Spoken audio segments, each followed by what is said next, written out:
One of the key questions that always arises in our mind is, how can I stop getting triggered by whatever my spouse is doing?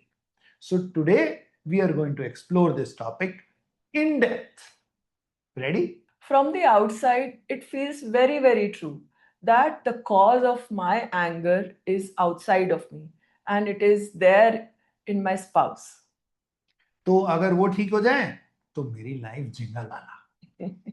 Have you also ever wondered, इतनी सी बात थी और मैंने इतना सारा reaction क्यों दे दिया उस बात का? सो ये बात हमेशा मन में होती है, why am I over reacting? पता तो होता है।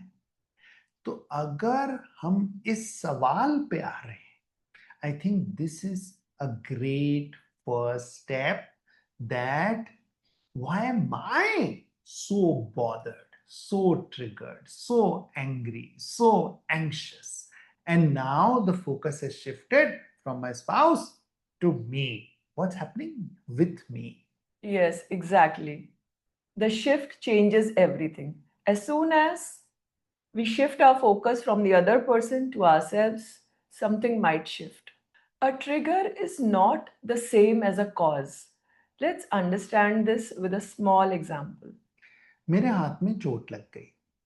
अब गलती से मैडम मुझसे टकरा गई और वहीं उसी चोट की जगह तो मुझे दर्द तो होगा ना। I will probably scream and I will also probably blame her. Why did you touch me there? But did she cause the wound? No, the wound was already there. She just accidentally touched it.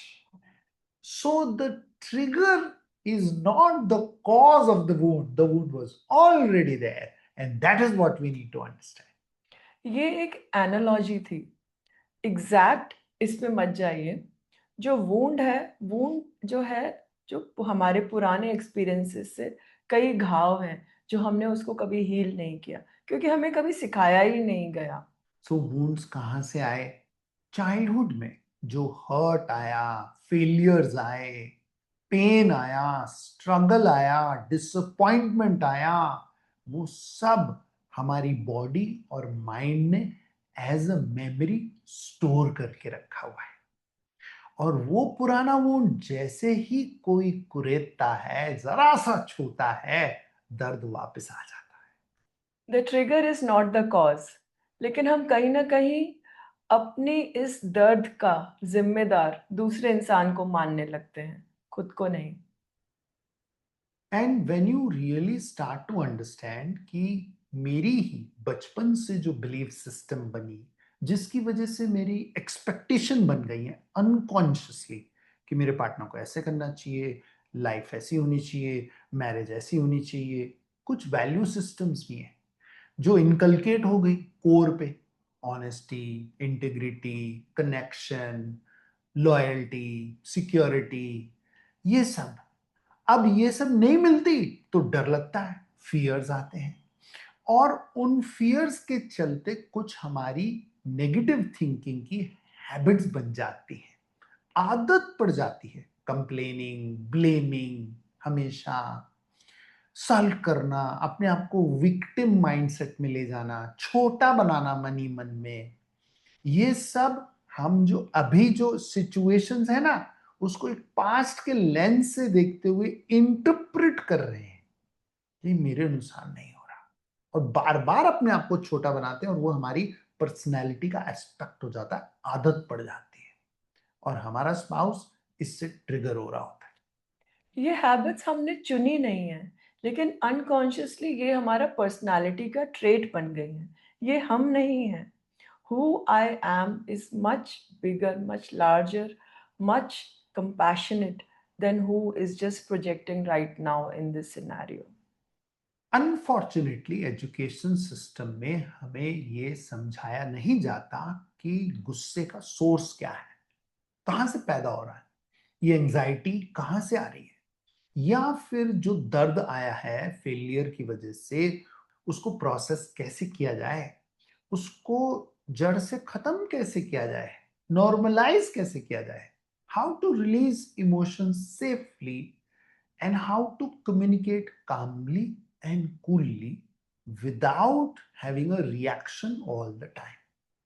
हम इतने couple से बात करते हैं, किसी को भी ये जो डीपर हर्ट्स हैं सिंस चाइल्डहुड, इनका पता ही नहीं होता, और हम भाग रहे होते हैं उस अकेलेपन से, और इसीलिए शादी में कूद पड़ते हैं कि ये अब शादी जो है ये मेरे पर्सनल जो इश्यूज हैं उनको सॉल्व कर देगी मैजिकली शायद, और ऐसा होता नहीं। मूवीज में भी यही दिखाया जाता है कि बस अ, शादी हो गई and now the happily ever after begins, but in reality वहीं से ट्रांसफॉर्मेशन, वहीं से एवोल्यूशन की शुरुआत होती है। मोस्टली फिल्म्स ऐसे ही बनी कि बहुत स्ट्रगल हो रहा है शादी को लेकर के, चाहे वो इंटरकास्ट है या किसी और रीजन की वजह से, कोई अमीर है कोई गरीब है, finally end of the movie में शादी हो जाती है, वाह फैंटास्टिक। तो सबकॉन्शियसली ये जो बिलीफ बनी या एक्सपेक्टेशन बना या जो एक्सपीरियंसेस मेंटली हम क्रिएट कर रहे हैं थॉट्स में, वो सच नहीं होते। इवेंट वही रहता है, लेकिन हम उसके दो अलग अलग इंटरप्रिटेशन, दो अलग अलग मीनिंग बना सकते हैं।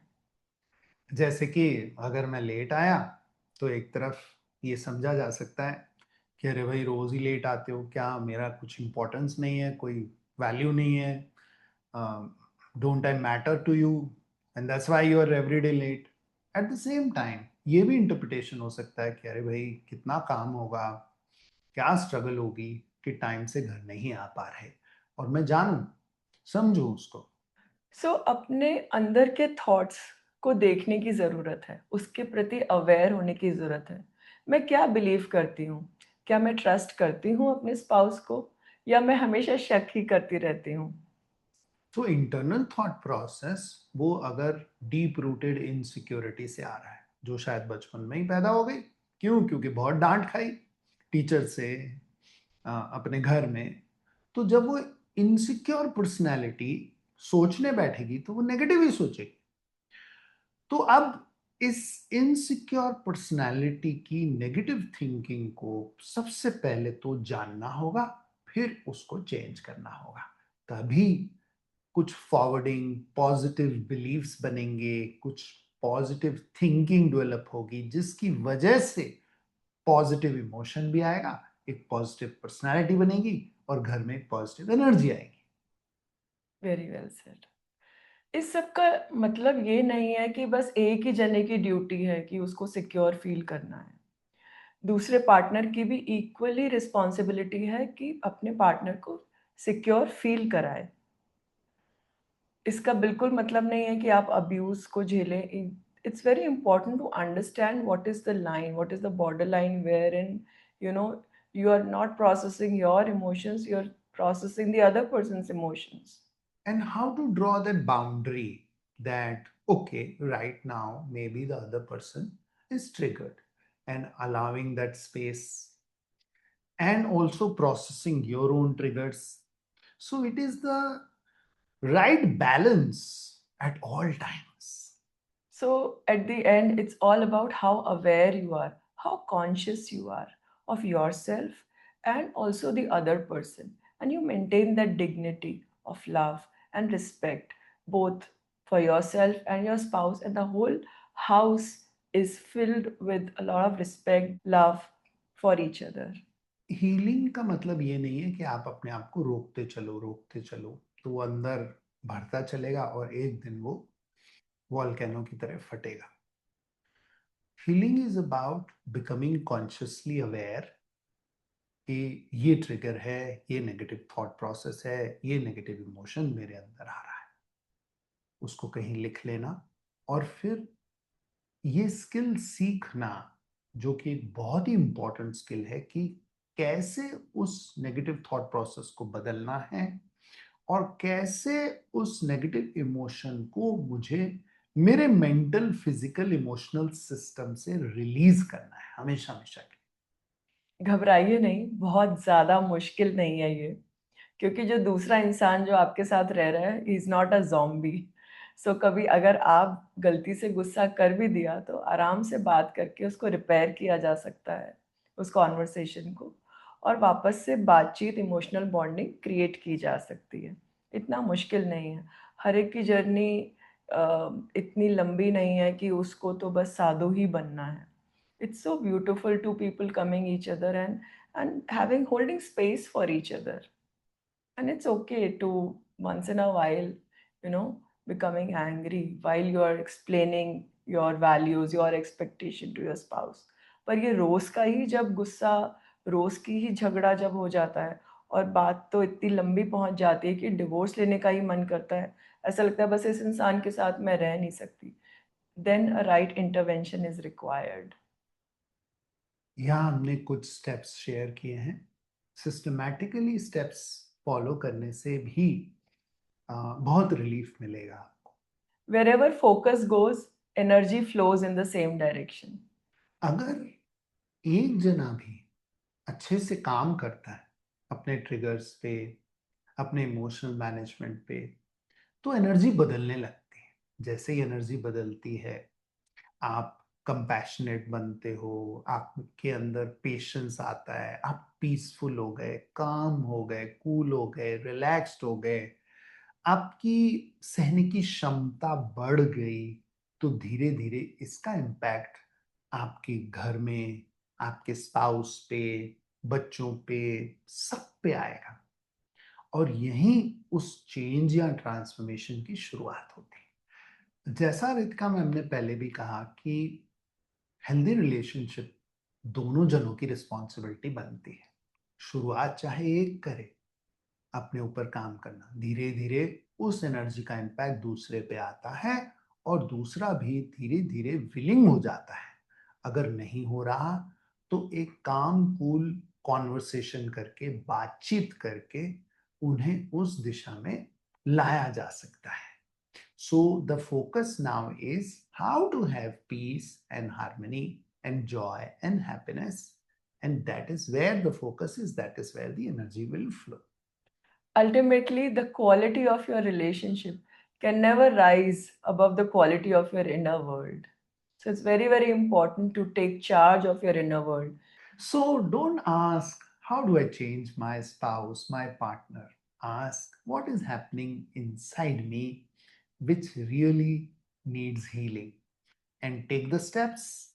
And if you want help, do not hesitate to reach out. And we are there, happy to help, happy to handhold you, take you step by step on how this inner journey will be for you. So don't forget to subscribe, like, and share with those people who are really struggling, who are in pain. It is our duty to do that. Thank you and see you. Thank you.